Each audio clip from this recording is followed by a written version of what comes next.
मुज़फ़्फ़रुद्दीन ने घुड़सवारों से हमला किया। यूं ही उसका पहला सवार दस्ता सुल्तान अय्यूबी के दस्तों के सामने वाले इलाके में आया। उसकी तरतीब खराब हो गई क्योंकि वहां खड्ड और ढेरियों की तरह टीकरियां थीं। इन खड्डों में सुल्तान अय्यूबी के तीरंदाज बैठ गए थे। उन्होंने अपने कुर्ब से अपने ऊपर से गुजरते और सर पर दौड़ते घोड़ों पर तीर बरसाना शुरू कर दिए। सवार गिरने लगे।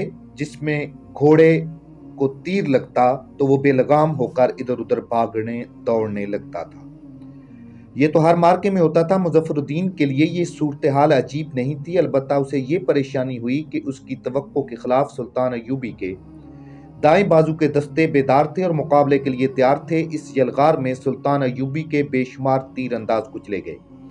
इस कुर्बानी से सुल्तान अय्यूबी ने यह फायदा हासिल किया कि मुज़फ़्फ़रुद्दीन के हमले की शिद्दत खत्म हो गई। अब सुल्तान अय्यूबी जमकर लड़ सकता था। मुज़फ़्फ़रुद्दीन ये जो तवक्को कर रहा था कि हमलावर वो अचानक आ पड़ेगा और सुल्तान अय्यूबी को वो अपनी चालों का पाबंद कर लेगा, उसे मैदान जंग में अपनी पसंद के मुताबिक लड़ाता रहेगा, उसकी ये तवक्को खत्म हो गई। सुल्तान अय्यूबी अपनी चालें चलने के लिए आज़ाद था। उसके चंद एक तीर अंदाजों ने मुज़फ़्फ़रुद्दीन के घोड़ों के कदमों में बैठकर जानें कुर्बान कर दी थीं, लेकिन अपने सुल्तान को वो बड़ा कीमती जंगी फायदा दे गए थे। मुज़फ़्फ़रुद्दीन का हमलावर दस्ता कई एक घोड़े और उनके सवार मरवा कर आगे निकल गया। आगे सुल्तान अय्यूबी खुद था। उसने हमला आवरों का फैलाव देखा तो उसके मुताबिक अपने सवारों को एक हुक्म दे दिया। हमलावर करीब आए तो सुल्तान अय्यूबी के बाएं सवारों ने घोड़े बाएं को मोड़े और एड़ी लगा दी। दाएं के सवारों ने भी ऐसा ही किया। हमलावरों के सामने कोई मज़ाहमत न रही। मज़ाहमत करने वाले दाएं और बाएं भाग गए थे। हमलावरों के कुछ घोड़े दाएं को मुड़े, कुछ बाएं को। ज्यादातर नाक की सीध में चले आए। सुल्तान अय्यूबी के दाएं बाएं को भागने वाले सवारों ने अंदर को घोड़े मोड़े। अब हमला आवरों के घोड़ों के पहलू उनके सामने थे। उन्होंने एड़ लगा दी। दोनों तरफ से सवारों ने हल्ला बोला तो उनकी बर्छियों का कोई वार खाली न गया। हमला आवर तो आगे दौड़े जा रहे थे। वो अपने पहलुओं की हिफाजत करने के काबिल ही नहीं थे। उनकी आफियत इसी में थी कि वो आगे को निकल जाएं। आगे 1,500 कब्रें थीं। हमलावरों के पीछे सुल्तान अय्यूबी के सवार आ रहे थे। सूरत हाल ताक़ुब की बन गई थी। हमला आवरों के घोड़े खुली हुई कब्रों से गुजरने लगे। मुज़फ़्फ़रुद्दीन घबरा जाने वाला सालार नहीं था। उसने कम से कम तादाद से हमला कराया था। इससे उसने मैदान जंग का जायका चख लिया और सूरत हाल मालूम कर ली। उसने फौरन सवारों की दूसरी मौत छोड़ दी। सुल्तान अय्यूबी के सवारों ने घोड़े रोक लिए थे क्योंकि वो कब्रों से दूर रहना चाहते थे।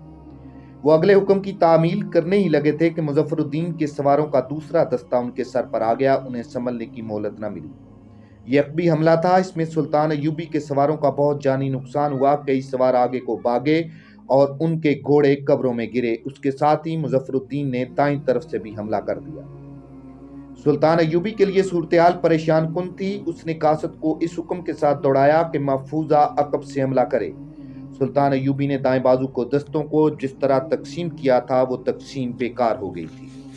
मुज़फ़्फ़रुद्दीन इसी के असूलों पर लड़ रहा था। मुज़फ़्फ़रुद्दीन की कमजोरी ये थी कि उसके पास कुमक नहीं थी। सुल्तान अय्यूबी ने कासदों के जरिए अपने दस्तों के कमांडरों से राब्ता रखकर इन्हें दाएं बाएं बखेरना शुरू कर दिया और जब अक़ब से इनके महफूजा ने हमला किया तो मुज़फ़्फ़रुद्दीन के औसान खता हो गए। उसका अपना मरकज खतरे में पड़ गया, लेकिन उसने निकल भागने की ना सोची।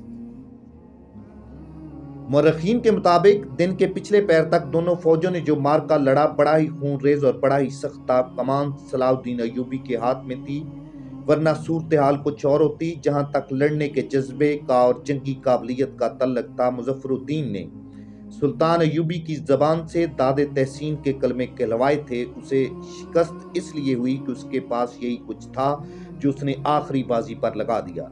वो बाजी हार गया। मार्के के आखिरी मर्रे में सुल्तान अय्यूबी ने रिजर्व सवार दस्ते से हल्ला बोला।